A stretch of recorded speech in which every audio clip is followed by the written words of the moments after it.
Yes, here's a question for you. How did the American people react to last night's debate? Just under, as Lou was saying, 100 million tuned in to see Donald Trump and Hillary Clinton go head-to-head. So their performance over those 90 minutes could be key to who becomes the next president of America. We had our own panel here watching for BBC Breakfast. They've joined us here on the sofa. We've got Kate McCabe, who's a Clinton supporter with us, Pierre Fuller, who's yet to decide which way he's going to vote, Carmen Donahue, who isn't impressed by either candidate but thinks she's going to go green. We'll speak to Carmen as well. And in Washington, we're going to talk to Trump supporter Jon Schweppe as well. Thank you, all of you, for being here, with Ronald Reagan on the wall of John's office there as well. Pierre, I think we'll start with you because you're undecided. So what did you want to see last night and what did you see, do you think?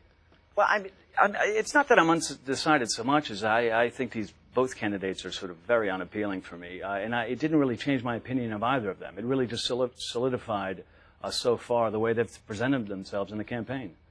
John, the assessment from the Washington bubble seems to be that Donald Trump had a bad night, that he was derailed after a pretty strong start to the debate. How do you see it? I don't see it that way at all. I think he had a pretty impressive debate. One of the things that he's been criticized about was being specific. And last night we saw him get specific on economics. He talked about monetary policy, which is something we loved seeing here at American Principles Project. Got specific about interest rates being too low and artificially set and how that creates a bubble economy. So we were very impressed with a lot of the specifics he talked about on policy and thought generally it was a pretty good debate.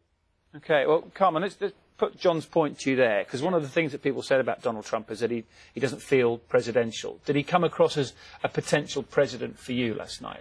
Can I just say, a lot of the so-called specifics that Trump gave during the debate were were not what he said before, in print, in interviews. He just says whatever he thinks people want to hear at any given time. And on the topic of whether or not he's presidential, I read in an article that he interrupted Hillary Clinton 51 times. He spoke over the moderator, Lester Holt.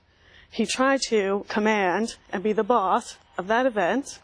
And as a president, he's going to struggle with that because while he might be president, he won't be the boss. He still has to work with Congress. He has to work with the courts. He has to work with our allies. And he has to work with our enemies.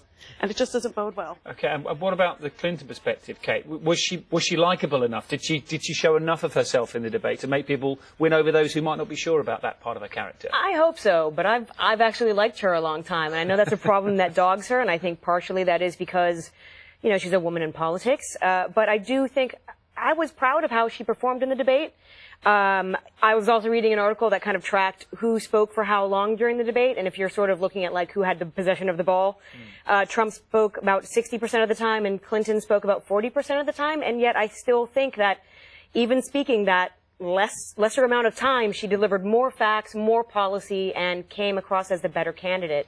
So I was happy with her performance. And John, on that point of mentioning policy, there was a lot of policy in Hillary Clinton's answers. Was there enough from Trump to people who are unsure which way to vote? Did he give them enough of what he will actually do if he becomes president? I think he certainly did his best. One disadvantage he had, and it is a real disadvantage, is that he was playing 2-on-1. I mean, the reality of it was that Lester Holt, accomplished journalist, but several of the difficult questions were asked directly to Trump on birtherism, on racism. Hillary Clinton got no such questions, no questions about Benghazi, no questions about any of her scandals. And so you saw a little bit of a 2-on-1 where he got a little bit defensive, and I think that's where some commentators are saying he had a weaker second half of the debate. But the first half, where he got to talk about policy, where he got to be aggressive, I thought that's where he was most impressive, and hopefully that's when most Americans were tuning in. Pierre, you've got 41 days before you have to make a decision. If you were to make one now, which way would you go?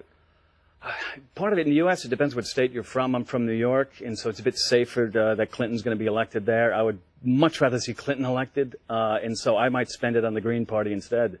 Okay, so it's going to be fascinating. We're going to be continuing to talk about it. One further question: are bagels, do they any good compared to US bagels that we gave you overnight? They're quality British bagels. Okay, I was just grateful for a bagel. Okay, I'm glad we managed to help you out with that. Thank you so much, and hopefully we'll get you back as well before the election in 41 days' time.